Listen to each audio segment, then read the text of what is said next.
Fantastic. It is now the top of the hour. Hello and welcome to Inside High Performing Family Offices, Lessons from Family Members. This webcast program brings together three notable authors of books on family offices to share their insights on the drivers of high performing families. While family offices continue to gain size and influence in our society, many lack basic systems and structures, which leads to suboptimal performance and, in some cases, a failure to pass to the subsequent generations. The panelists each have researched, consulted, and written on family offices and bring a wide perspective of ideas and insights into what leads to family office success. And I will introduce our panelists now. The first off is Kirby Rosplock, who is a member of the fourth generation of her family and a member of her family office. She's a 25-year veteran of wealth, governance, and family enterprise, and the founder, CEO of Tamarind Partners and Tamarind Learning. Kirby's not just an advisor, she's one of the field's most read voices. She's the author of Wiley's Complete Family Office Handbook and the Complete Direct Investing Handbook, with hundreds of talks, articles, and podcast episodes shaping how families educate rising owners. Kirby's thought leadership is recognized at the highest levels. She received the Family Firm Institute's Richard Beckhart Practice Award and the Family Wealth Alliance Thought Leadership Award, as well as thought leadership recognition from Family Wealth Report. She's a graduate of Middlebury College, has an MBA from Marquette, and earned a PhD from Saybrook, where she studied with Dennis Jaffe. Scott Saslow is the founder and CEO of Palo Alto-based One World Investments, which provides capital to early-stage, impact-focused companies and funds, and provides education and networking for a community of entrepreneurs and investors. Prior to One World, Scott was the founder and CEO of the Institute of Executive Development, supporting executives in Global 2000 organizations, including American Express, BlackRock, Intel, Time Warner, and the U.S. Navy. Earlier in his career, Scott worked at Siebel Systems and Microsoft Corporation in leadership roles. Scott has been a founder or founding team member of 7 startups. He's a graduate of Harvard Business School and Northwestern University, and last year he published his best-selling book, Building a Sustainable Family Office, which is a remarkable story of how he coped with the death of his father and the subsequent organization of his family and family office. It is an eloquent example of how a family can navigate this challenging journey and bind together effectively. We are also very pleased to have my friend Jay Hughes, a distinguished author and expert in family governance and wealth preservation. Jay is the author of numerous influential books, including Family Wealth, Keeping It in the Family, of which I have a first edition, and my favorite, The Cycle of the Gift, which he wrote with Keith Whitaker and Susan Macenzio. He is a retired legal professional, founding a law partnership in New York City and holding partnerships at Couder Brothers and Jones Day. A graduate of Princeton University and Columbia Law School, Jay is a counselor to the Family Office Exchange and a recipient of their Founders Award. He has also received the Private Asset Management Lifetime Achievement Award and the Lifetime Achievement Award from Family Wealth Report. In 2021, the James E. Hughes Jr. Foundation was established in his honor to advance family wealth management and generational well-being, inspired by his landmark 5 Capitals research. Jay is committed to shifting the world's understanding of wealth as a financial burden to that of holistic well-being. We are very honored to have a visionary with us today. I am Joe Reilly. I'm the host of the Private Capital Podcast, where I interview people about making investment decisions. I just recently interviewed Paul Carbone, who many of you might know, as well as Roger Ferguson, the former vice chairman of the Federal Reserve. More relevant to this panel, I also host the Inheritance Podcast, where Jay has been twice a guest, and I've spoken with Jim Grubman, Dennis Jaffe, Kristen Keffler, Keith Whitaker, John Warnick, Christian Stewart, Coventry Edwards Pitt, and Louis Lapham, among many others. It is part of the Inheritance Project, a nonprofit which collects and shares the stories of inheritors.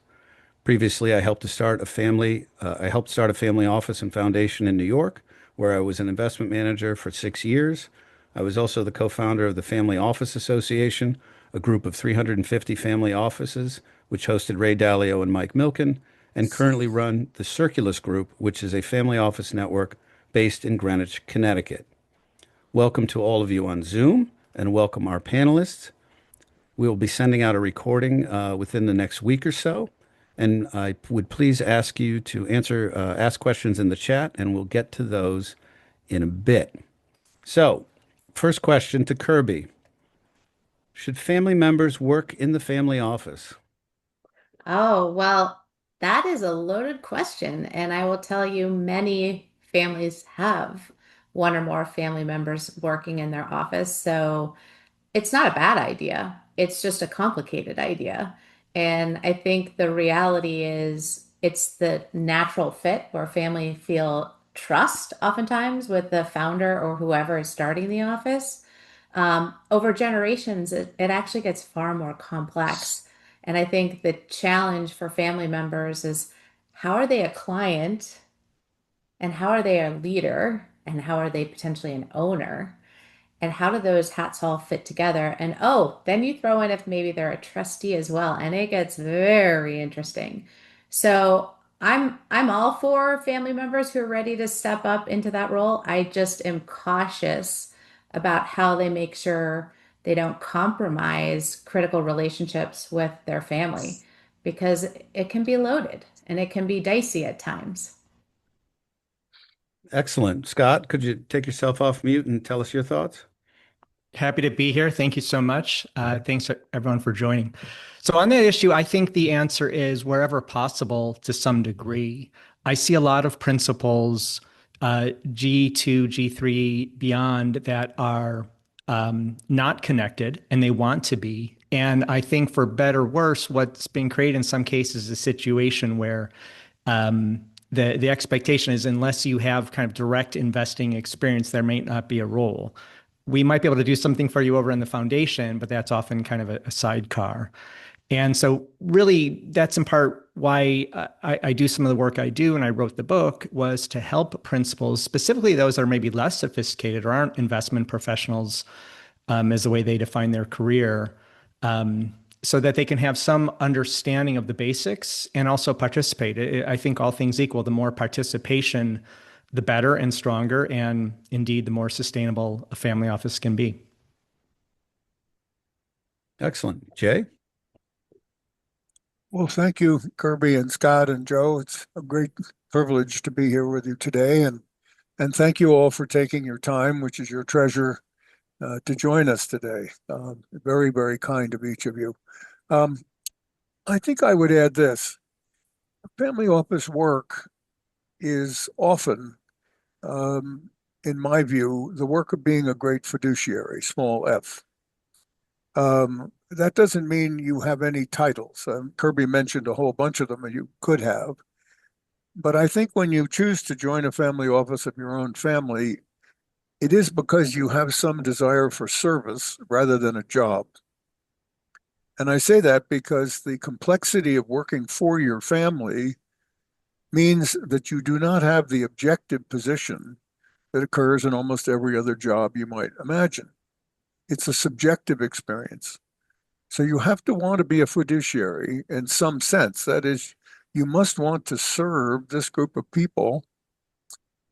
And I think I would add, Joe, that once you take on the role in the family office of whatever that job may be, you must, in some sense, accept that you can't make any decisions that would benefit yourself and all the other relationships you have to the family. You have to make the decisions objectively for the benefit of all. So I think it's a job, a kind of role. I wouldn't say it's a job. I think it's a kind of calling, which has great complexity. So I'll leave it there. Do you folks think, and anyone can jump in on this one, do you think there's an optimal balance between family and non-family in any of the decision-making structures in a family office in a family? Kirby, do you have some thoughts? I think you have to be a little bit more specific because there's a lot of structures, right? Where decision making is occurring, whether it's on the investment committee, whether it's on the distribution committee, whether it's on a wealth transfer committee or a board. So let's hone in like what are we defining as structure and what roles make most sense just to be go Jay wants to say something. Say it, Jay. Well, I think that the most important thing in a family office is the word family, modifying office, and therefore you have to be cultivating a culture of care. You're not just serving the public, you're serving your family. And so you must cultivate a culture of care. And if you cultivate a culture of care, you have to then decide what you care about. And it would seem to me, dear panelists and all that are listening, that the one overriding question of a family office is it enhancing the lives of its clients? So you have to decide first to care, and I think the second thing you have to do is care about is the question of enhancing the lives of the people who are your clients. So I just leave it there. Scott, did you have any thoughts on that? I believe that most family offices can benefit from both more family and more office. So by that, the family side of it is greater participation and maybe participation in ways that the principals haven't up until a certain point, having them more involved in maybe setting the mission for a family office. And we can talk about mission and the importance of that. And then on the office side, it is a more professional entity. It surprises me how loosey-goosey, if we can use that term, some family offices are, some very substantial family offices.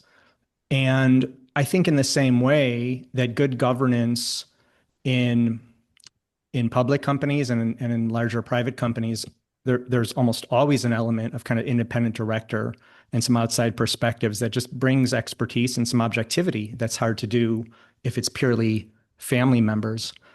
I think in many cases, family offices can benefit from that same element. Scott, when you think of a high performing family office, what traits or behaviors come to mind? I think there is a articulated mission, right? I mean, look, it's table stakes in a family office that the purpose is to protect and grow the capital and to serve the principals to some degree, however that's ultimately defined. That's table stakes. You got to do that. I think where it gets really interesting, and the common thread I see in what I'd call sustainable family offices, those that are passed on successfully generation to generation, is they've established a mission that is at least in part external. Part of the purpose of the office is to serve those outside of the family. And let's not get caught in the tyranny of the or. It's not if you serve outside, then you're not serving the family members. You can do both. We can walk and chew gum at the same time.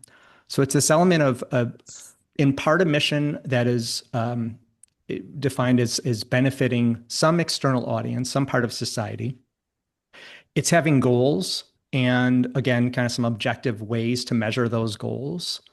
And that's not only financial, right? Financial is the obvious one that everyone always gravitates toward. And you got to have that. If it's not successfully financially, it won't endure. And then I think participation, right? The most successful ones, they have broader based participation across different generations and in ways that maybe are not, universally seen. Kirby, you wrote a book on how to put together a family office. It's a wonderful book. I highly recommend it to anybody on this call. It should be on everyone's desk. When you think back about putting that book together, what traits and behaviors spring to mind? Well, that book is really a reflection of so many thought leaders. Jay's wisdom is in the foreword, and there's so much insight broadly. And I think some of the things that really stick out to me is the importance of clarity and cadence, clarity of like, what is your purpose? What are we trying to achieve with what we're pulling together? Because I visit many families, work with many families, even look at my own family, and I think sometimes we don't have clarity on what we're trying to achieve with this wealth and how to structure it effectively. And if you really care about taxes, then you better be thinking about a tax efficient structure and not overlook that. So having very high awareness. And then I would say cadence is another C word that comes to mind because many family offices start, but they don't create a cadence of operating norms and how they're going to engage and how they're going to continue improve and get better over time and not just think once you're set, it's a one and done. I've created the office and now it's there. So there's a cadence of continual improvement of wanting to make it better on the tech stack, on the investment front, on your engagement with clients. And that's a big one. How family members continue to come and be engaged with the office over generations. Because it's not just the founder who needs to be engaged. It has to really succeed in the G2, G3, and beyond. And, most of the offices were just set up in the last few decades, although we have some historic legacy multi-gen offices that are in the sixth, seventh generations and beyond in the United States. But the vast majority are still in their infancy. So that cadence hasn't really been established yet. What do And you a what do you lot, mean by cadence? What is a cadence? an operating norm of how we work effectively between the office function and the family members who receive whatever services, whatever experience of the office. And that understanding that it's a it's two sides of a coin. The office won't be successful unless the family itself, on some level, is successful in utilizing that office. And the office can't do everything. And I agree with Jay about it's in service to the family for as a duty of care. But the family members have an equal duty of care to care about what that office is there and designed to do and not to abuse it, overuse it, or actually ask it to do things that it's really not scoped to do. Is that something that just happens over time as people calibrate to each other, the family learns how to use the office? Is it something you can implement from the beginning? I think it's an intentional implementation that the family office knows that the only way we are going to be strategic and high performing is if we're utilized correctly. I see a lot of offices find that they are in such a duty of service that they don't know how to set boundaries of, you know what, we don't do that. And that's not part of our service level agreement or our mandate. And I'll give you an example of what some offices I've seen do that are out of scope. Like, hey, will you look at a deal that my friend gave me? And I don't think I'm going to invest in it, but they just wanted our family office's perspective on, is this a good deal? And who else might we want to share this deal with? Is That's that never happened, Kirby. That's never never happened. happened? No, Never no. happened. But again, that burns family office time and resources. That's a direct expense that goes back to the family, whether they know it or not. And it's a misuse of your family office, in my opinion. Jay, you've worked with many substantial families. When you think about a high-performing family office, what comes to mind? Well, it hasn't quite come up this morning so far, so I'm going to answer the question a little more broadly, and that is this. Um, my experience of these offices, Joe, is that they frequently, and this is the service element that both Scott and Kirby are speaking to, don't clearly identify who their client or clients is or are. Every professional organization has to decide who its client is or are. What am I getting at? Well, as Kirby has just said, in the last couple of decades, there have been many, many hundreds, if not multiple thousands, of family offices created, which are in fact founders' offices. They are not family offices. They're offices that grow out of liquidity events or accumulation of assets other than in the enterprise, which need custodial management and thoughtful investment activity. The family members of those offices, in my experience, are by and large appendages of the founder rather than actual clients. So they receive service, but they do not receive service from the standpoint of the people providing that service as the principles of those people's intention. Founders' offices are terrific, but it's important that they be recognized as such. Who's my client? Now, to take the question a little further, one of the interesting things in many, many situations that I've seen, Joe, is the second generation of the office is not yet the rising generation. It's trusts. I think we all know that in America and Britain, Canada, Australia, New Zealand, by the second generation of a family that retains its financial capital, about 50% of that financial capital is in trust, sometimes 90%. And by the third generation, 90%. So that trust wave means that that office becomes a fiduciary office of the trustees. I cannot tell you how often this is ignored. So the assets are being managed by the office, but the trustees are not seen as the clients of the office when in fact they are the clients of the office and the beneficiaries are a consequence of trusts. I'm using words very carefully. I think the great question of whether something becomes a family office is when a later generation of family members who have been clients as beneficiaries or appendages of the founder actually ask the executives, would you provide me service individually? And the executives of the office must now decide if they have new clients. I'm making this point because the confusion all through my career of the executives of the office as to who they serve has been monumental. And the problem of anything that creates confusion is it only adds to the complexity of the human relationships we're all talking about. So one of the things I've been trying, Joe and Kirby and Scott and our wonderful audience, I've been trying to get the people that I help to define who their clients are. Who is actually the person you feel is your client or persons you feel are your clients? That does not mean you're not serving other people, but who do you feel your first loyalty is to? Because if you're a family member and you're receiving services and you sense you're not the principal concern of that person, you're not going to be very comfortable being served by that person. You see the confusion? So clarity of who your client is, to me, is the greatest and most important question for the executives of the firm. Enough said. Now, is that something the executives have to decide? Is if you're the recipient of one of those calls, Well, here's what kind of the advice would you problem. give to them? Okay, look, you see I'm smiling. Here's the problem. What were you hired to do? Oh, yeah. What were you hired to do? Well, the founder hired me when he sold his business, or she was accumulating a lot of money from her business and couldn't invest it. And she hired me and she said, we're going to have a family office. And she hired me or he hired me, and that's who I work for.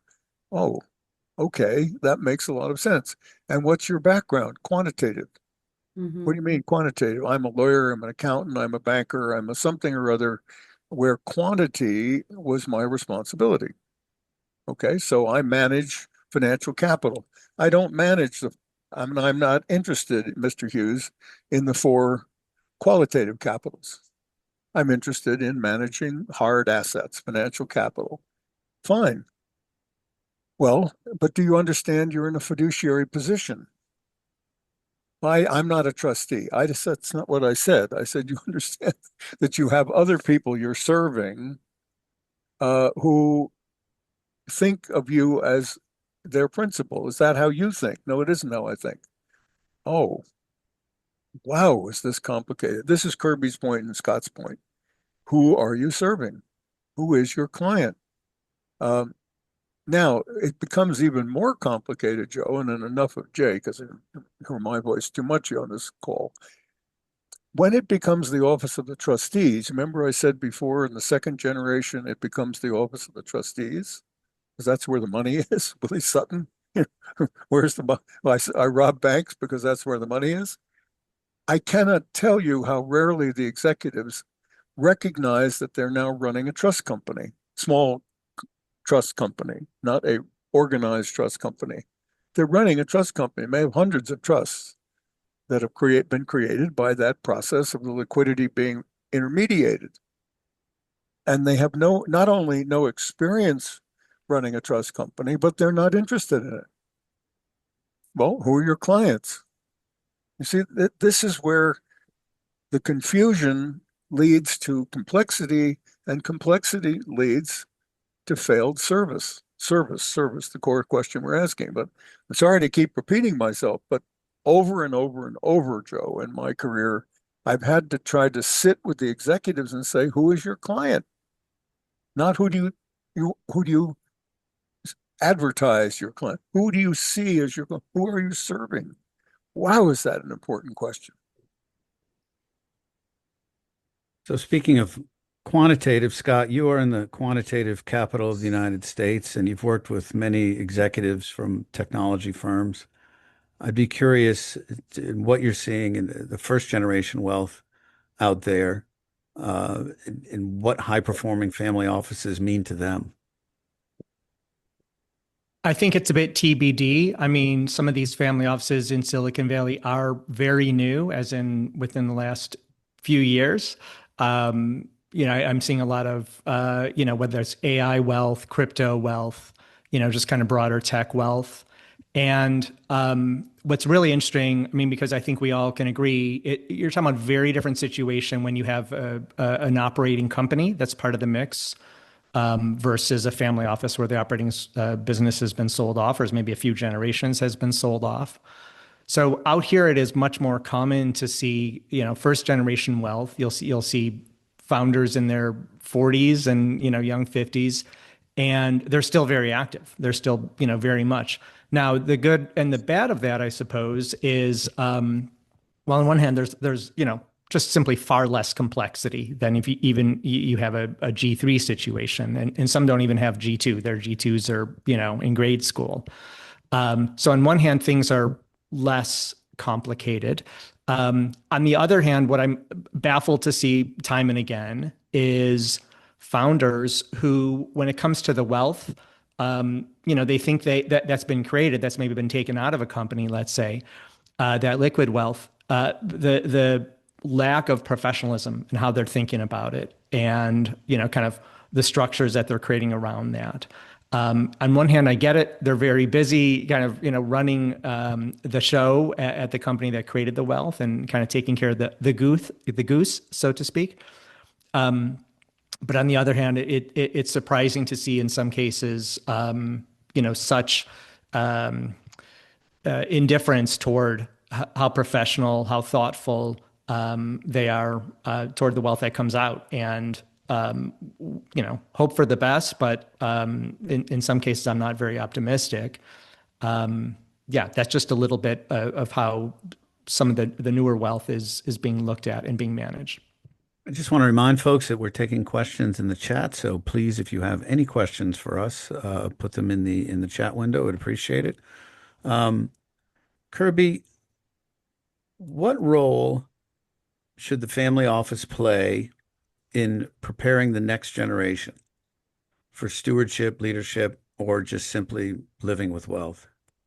I think this gets back to many of the comments that Jay has shared, and that there's an inextricable link between your role as mediator, facilitator, coordinator, director in certain cases, with respect to structures, trusts, operating companies, investment policy statements. So there's a duty to provide knowledge and education around what the office is doing for you, for your family, and understanding what your role in that relationship is.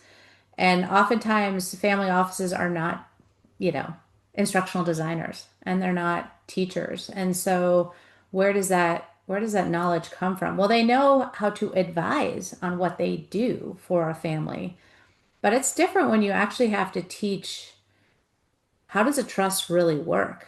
How do you read a trust? What's the dispositive provisions of a trust? And how do you instruct so that you meet people where they are, not because you assume they have an MBA or they have a finance degree?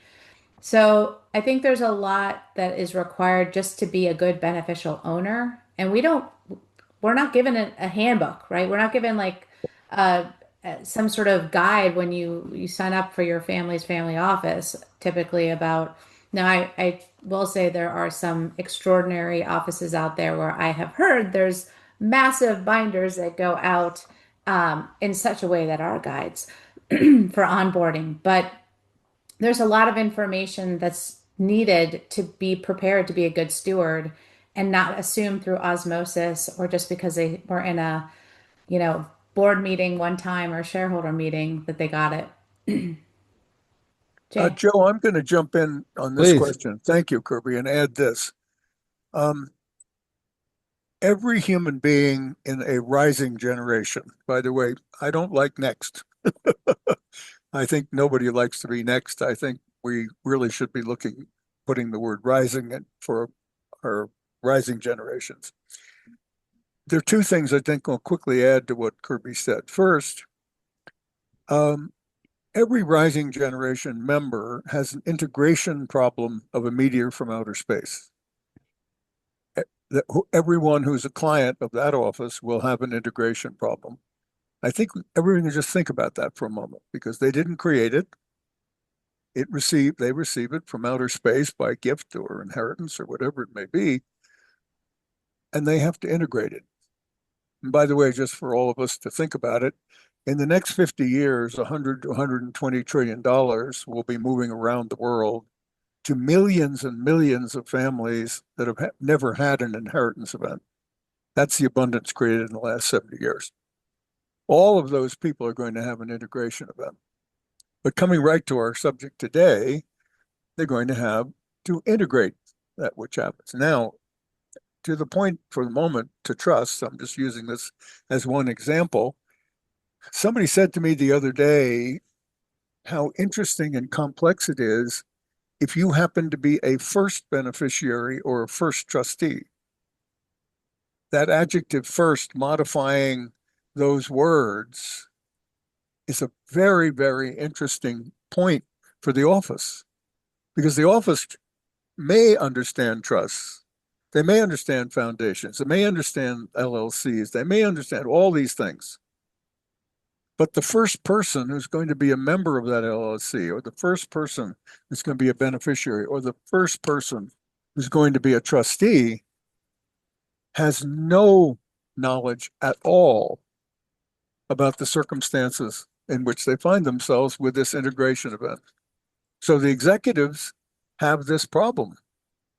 How do we work with human beings who are the first in these places, and therefore their families have no experience of it either? Fascinating problems. Scott, do you think family offices are doing a good job of training their beneficiaries? I think there's a lot that can be done beyond what might be happening today, right? I mean, I think when you, at least for me anecdotally, I think a lot of the research, it's one of the things that keeps the principals up at night. How do I engage the rising gen? And I think that's really, compelling. I think that's great on one hand that there's a recognition that more can be done. I think we can maybe use this call and talk about a few things that we've all seen as being successful. And so for me, one thing I'd offer is, there's two areas that the rising gen, those in their 20s and 30s, seem to really gravitate toward. And if you can hit both of them, even better. One is entrepreneurship. I think the family offices that have found ways to support the entrepreneurial community through investing or other ways, right? Family offices have a lot of assets beyond investment capital, but that's an obvious one. And then the other would be an area I spend a lot of time thinking about, and that's around sustainable investing. So it's kind of thematic investing around something that might be focused on K through 12 education or healthcare or sustainable climate technologies. And so it's been a beautiful thing. And I'll just share a personal story here. For me, I have two daughters. They're relatively young. And what's been amazing to me is when I bring them in Silicon Valley, but now really everywhere, these pitch events, these demo days, they could be at a university or sometimes, kind of entrepreneurial companies will host these demo days where new companies will showcase what they're doing and the crowd can figure out how they want to support them or invest in them and that sort of thing. Those are eye-opening for that next gen. For me, in my case, I have two girls. What beautiful observation one of them made to me was like, "Hey, Dad, it was really cool to see a lot of other girl entrepreneurs. I always thought that, all the tech leaders and all the CEOs were guys." So I think that, those are some ways to engage the next gen. I think that can be really powerful, and the earlier the better seems to be the consensus.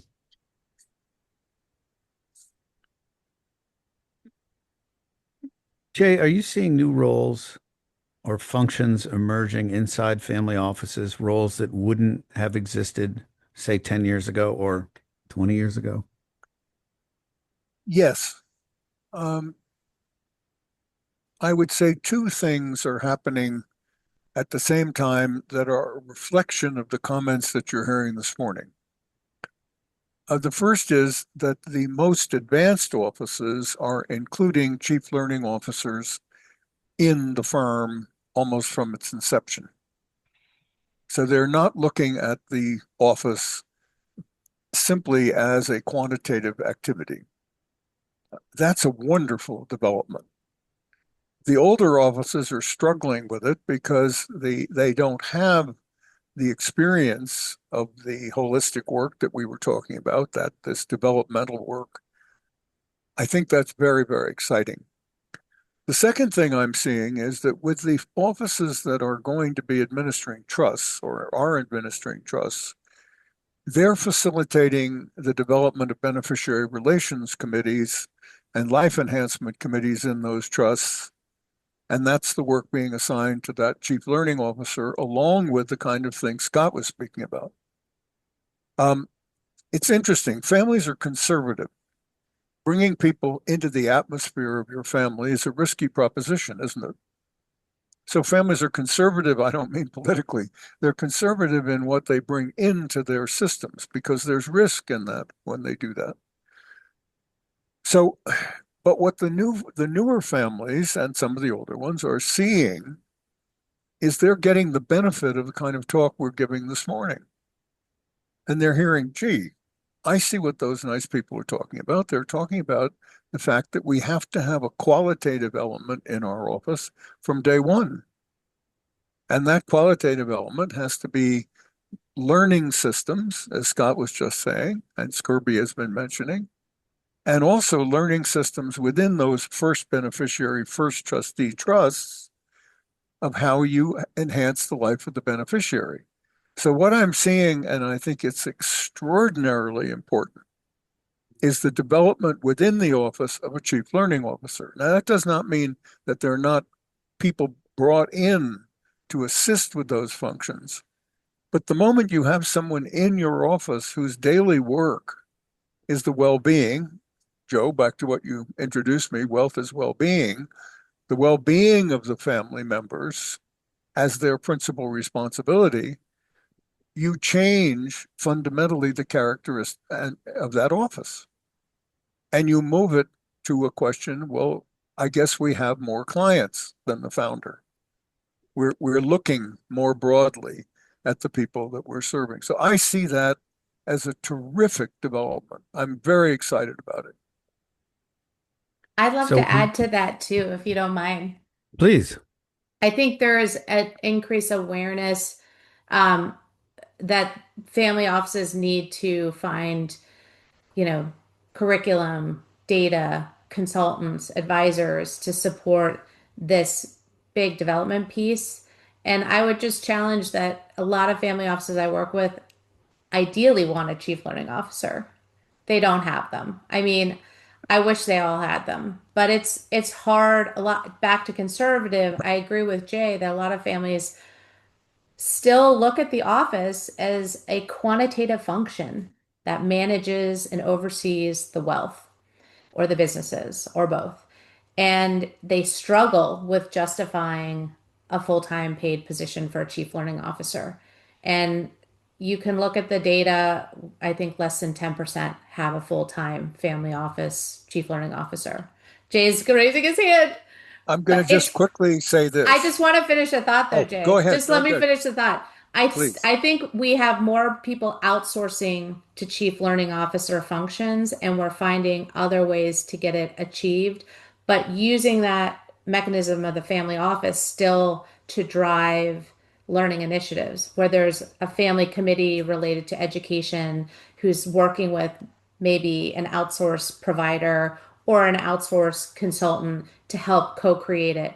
I don't think it's the role of the family office necessarily to build curriculum and to build all the education because that is a huge lift. I know from Tamarind Learning, that's what we do. So knowing how we partner with family offices, I think it's more realistic to say, what are we good at? And that's typically the advisory function. How do we support families to achieve their highest and best use? And I'll tell you the other thing. Sometimes the family office is looked at as conflicted. If you are managing and overseeing my trust, and then I have to ask you that I don't understand your role as trustee, does that feel a little ick? Because I know a lot of family members don't want to show their vulnerability to their small f fiduciary, that they're not as competent and they are expected to be. So I'm going to make a little push that I think sometimes family actually want to look to the outside of their family office because they don't want to have that vulnerability of being called out as like, you're not competent, you're not prepared. Why aren't you so knowledgeable? You should be. Sorry, I'm Okay. spicing up the conversation here. Joe, all I was going to add, and is this. When Delaware last January passed the Well-Being Trust statute, everything in the world changed.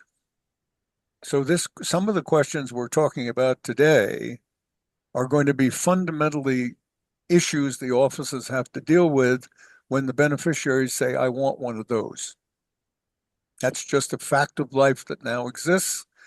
And I think all of the offices around the world are going to have to ask themselves, if we're administering trusts and the beneficiary wants a well-being trust, how are we going to do that? What a great creative question. Opens up all of the curriculum issues, Kirby, you're talking about. But that's a huge, huge sea change in our world. Enough said. Jay, just 2 seconds on the well-being trust for those of us or those of on the call who don't know about it. Well, Delaware has simply said to a beneficiary and a trustee, if you have a Delaware trust, by the way, not a new one that's called a well-being trust, but any trust in Delaware, and the beneficiary and the trustee agree it will become a well-being trust, that's what it is then. And therefore, the focus of the duty of care, the trustee's first duty, recall, is to care, then be loyal, then be impartial, but first duty is to care. If you call it a well-being trust, you have declared that you care about the well-being of the beneficiary. How about that?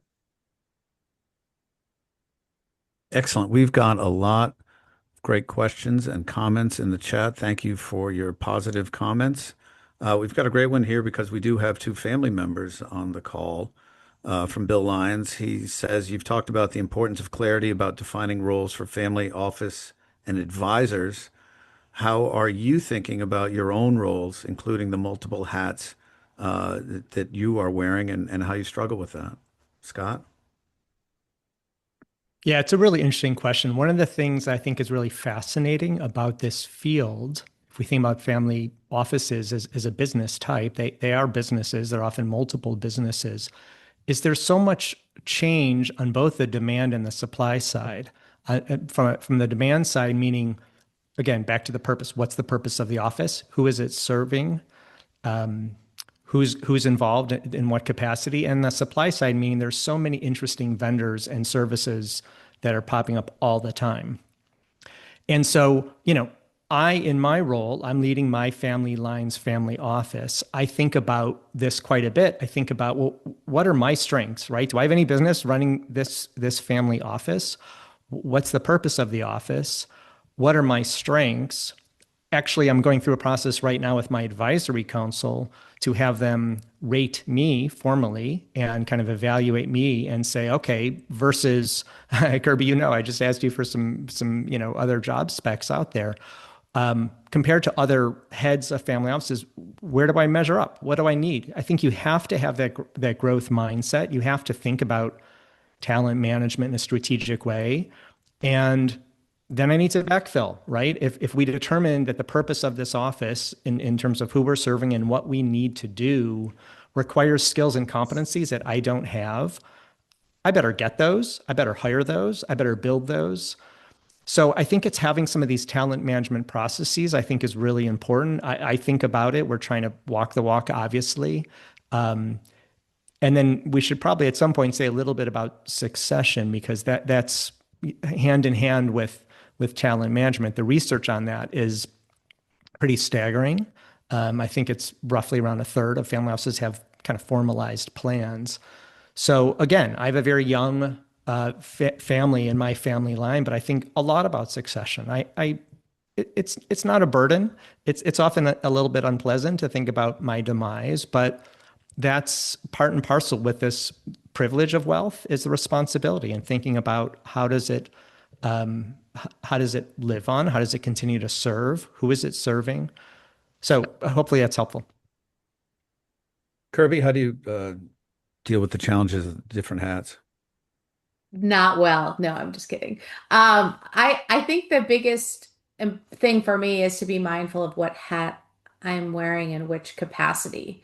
And when I'm specifically with my other family members, um, on foundation discussions, for example, I'm a trustee of the foundation, so I'm part of that process, but that's a very different role than when and I no longer do, but sat on the board of directors of our operating company. So you have to be mindful of what you can share, what you know that maybe not everybody else has the privilege of knowing, how you to conduct yourself with the right professional decorum, and recognizing that you're still the daughter of, the sister of, the niece of.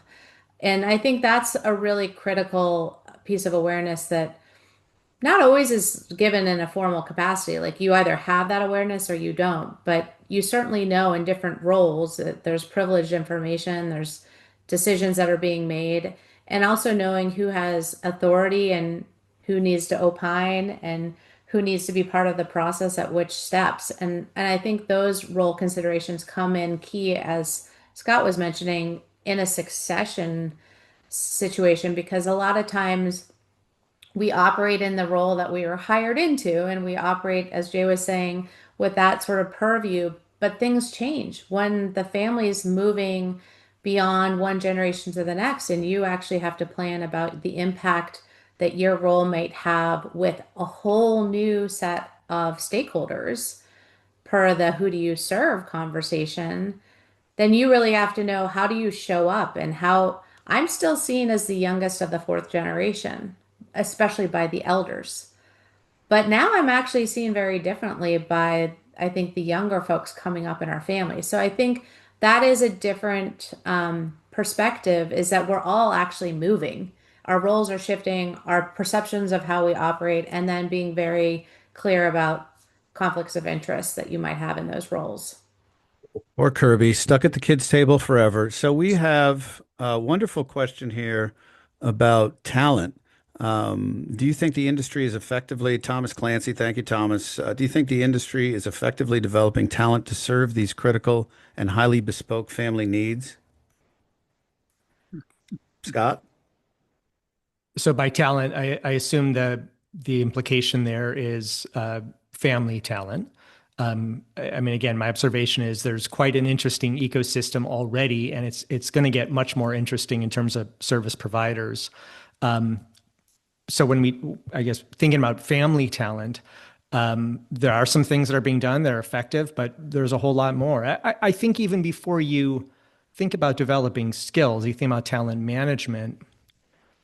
I think some of these fundamental issues that we've talked about at the top here, top of the session, around who are we serving, what's the purpose of the office, kind of where are the lanes, those need to be defined. And it might sound like, okay, yeah, sure, we kind of know who we're serving, we kind of know the goals, but my observation is, unless it's really articulated and clear and on paper, if you don't give people the information, they will manufacture it. Let me give you an example. My dear wife, so she's an in-law to the family office. We've had countless conversations over the years. What's her role in all of this, in the wealth and managing the wealth and being served by the family office, et cetera? And that, of course, changed dramatically from when there was an operating business in the family to when there wasn't. And it was never clear.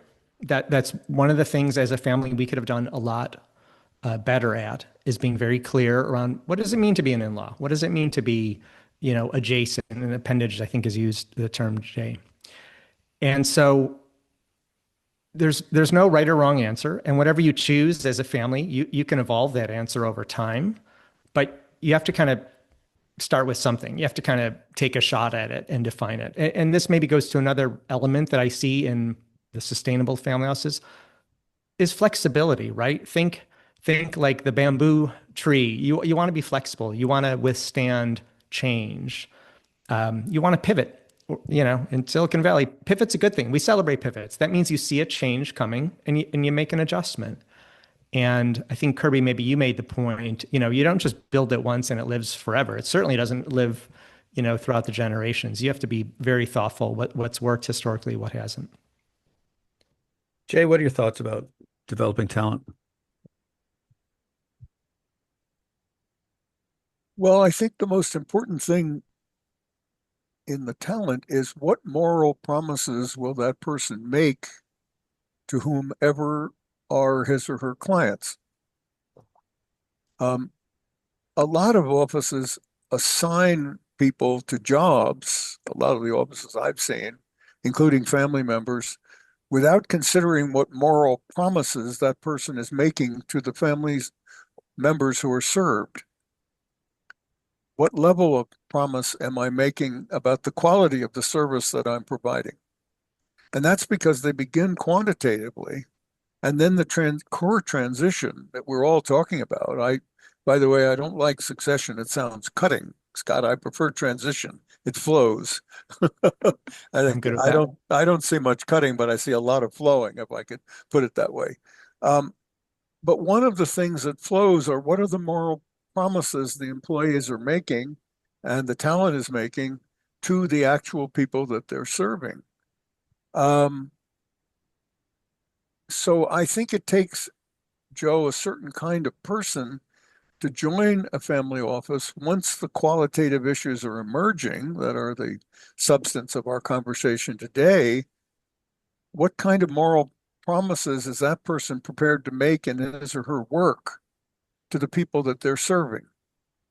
Because there aren't any customers, they're family members.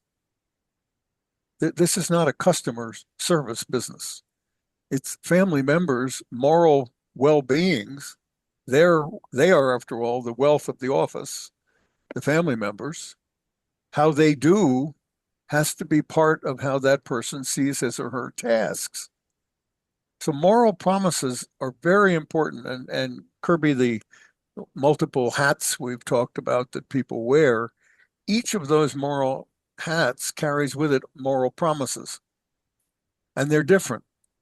If I'm a director or of a company, or I'm a trustee, or I'm a power of attorney, or I'm whatever it is, each one has moral premises that follow from taking on that function. So I would just say this in sort of a funny way. Very often in offices that I've seen, people are assigned to tasks without the person assigning them a task, thinking through what the moral promises are that person now must make when they take on that work. That's Jay, a hugely important question. could you talk a little bit about what you mean by the concept of a moral promise? Well, every function, Joe, has an agent and a principal. I'm not being a lawyer, every one. So you're a client, I'm asking, you're asking me to do something. I'm an agent. Agents have different levels of responsibility. One might be to walk the dog. I would say that's an agency responsibility that probably doesn't, well, the dog may want you to have a moral promise to take care of me. But if you take on the kind of roles that Kirby was mentioning, the different hats, as an agent, if you're a director, if you're a member of a board, if you're a trustee, you're always you have principals, you have people you're serving. Well, what promises are you making to them? That's the moral question of each one of these roles. And each one of them does have different levels of promise that the person who's the principal can assume the agent they're asking to help is willing to undertake.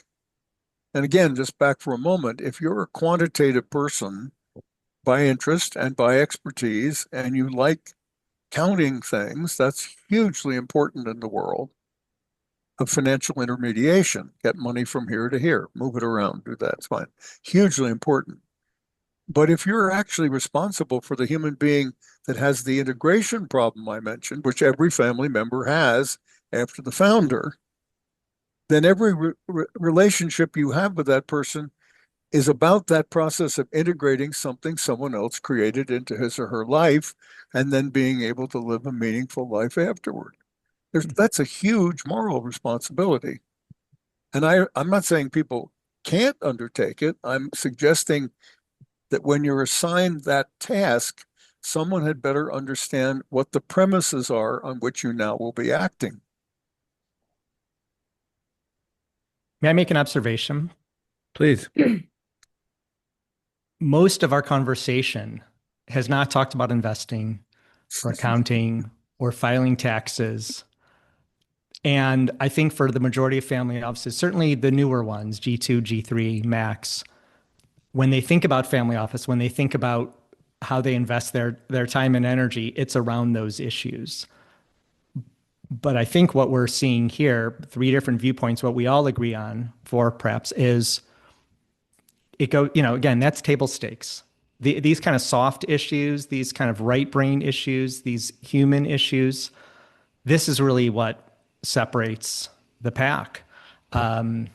I think that's fascinating. I mean, for me, that's very intriguing as, again, kind of a student of different types of businesses. And I think that for all the principles and those that support principles, it furthers this point around this is tough.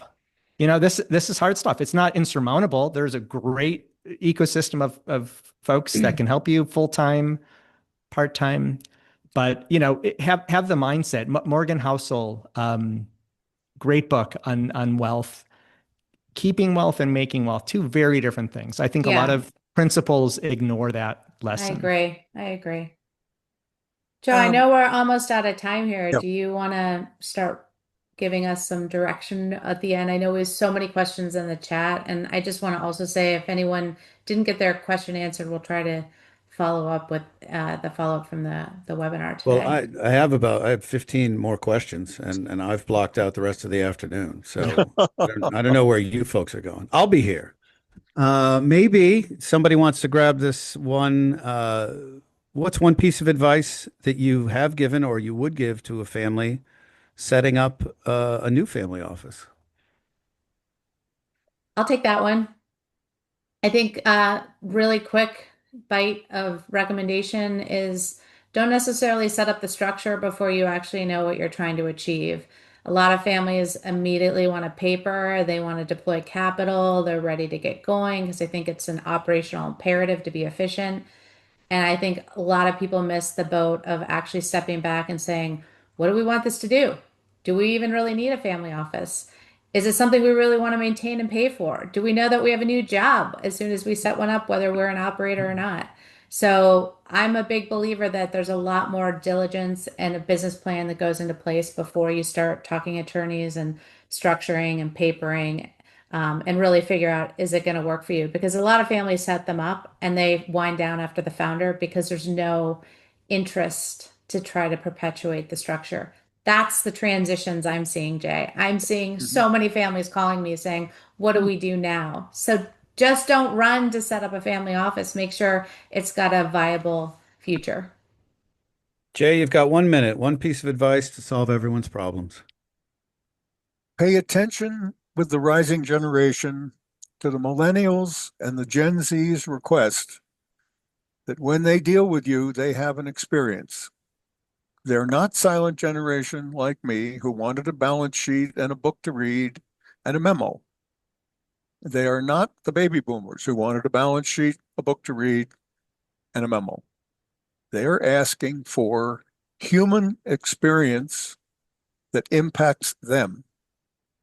That's the one thing I would say. If you look at your rising clients, Ask yourself what they're telling you about what they want, and then ask yourself, how well is your office situated to respond to those very legitimate human requests? Absolutely fabulous. Thank you, Jay. And thank all of you, Kirby Rosplock at Tamarind Learning, Scott Saslow at One World Investments, Jay Hughes from the J.E. Hughes Foundation, which I encourage all of you to check out. I'm Joe Reilly. Thank you all for joining us. Thank you for your wonderful questions and comments. And I hope you all enjoyed our panel today.